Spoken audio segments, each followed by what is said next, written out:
आती ना हो, विष के समान समझे वो संपदा।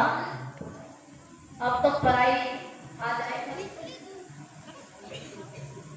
अपना कुछ कमाना ना पड़े, अपनी आमदनी से हमें कोई लेना देना नहीं। जिन घरों के अंदर पतिदेव की आय कम हो, है ना, और हमारे खर्चे ज्यादा हो, बिना मतलब के खर्चे। एक बूढ़ी माता जी अभी गई है, स्वर्गवास की होगी, अब पता नहीं वो नरकवास में हुई किस बात। एक बाबा जी बता रहे मेरी पत्नी को साड़ियां पहनने का बड़ा शौक था। 150 साड़ियां, 150 चप्पल उनकी ही बिल्कुल मेल की, और बूढ़ी माता जी साल की होके गई और वो एक दिन वृद्धाश्रम में, हमारे पास में ही वृद्धाश्रम है, वहां लेकर के अपने स्कूटी पे इतना पूरा लाद करके खड़े।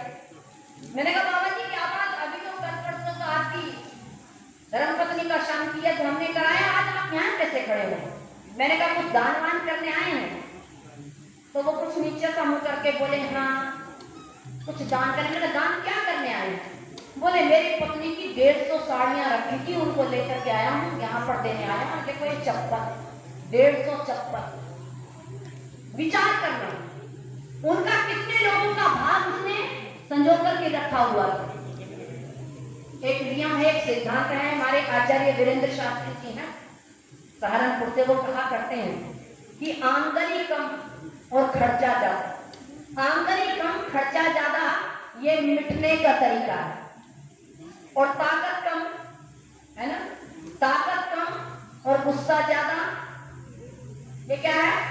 बोलते फिटने का तरीका है कि नहीं? दोनों बात सत्य है कि नहीं भाई? ताकत कम हो, गुस्सा ज्यादा आ रहा हो और किसी ने एक थप्पड़ जड़ दिया तो सीधे नीचे। और आमदनी कम पतिदेव की, लेकिन करवा चौथ पे पड़ोसी की 5000 की साड़ी तो मेरी वाली 6 की या 7 की होनी चाहिए, एक बिल्कुल नीचे ना हो जाए।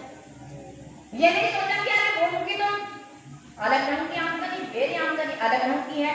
जो अपने तरीके से अपने घर को नहीं चलाते, उनके घर कैसे हो जाते हैं?